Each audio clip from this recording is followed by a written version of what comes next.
எதையெல்லாம் படிக்கணும்னு தெரியணும், அதனால படிக்கணும். அவர் ஒரு புத்தகம் எழுதியிருக்காரு, நான் உங்க எல்லாருக்கும் சொல்றேன். நீங்க இந்த சேவல் சண்டை பார்த்திருக்கீங்களா? பார்த்திருக்கியா பாப்பா? சேவல் சண்டை ஒரு படம் கூட வந்துச்சு.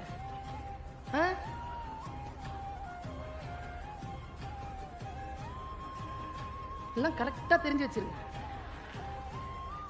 இஸ்ரோன்னு ஒரு அமைப்பு இருக்கு. இந்த டைரக்டர் பேர் என்னப்பா? சரி விடுங்க. லியோ படம் வந்துச்சு, அது டைரக்டர் பேரு.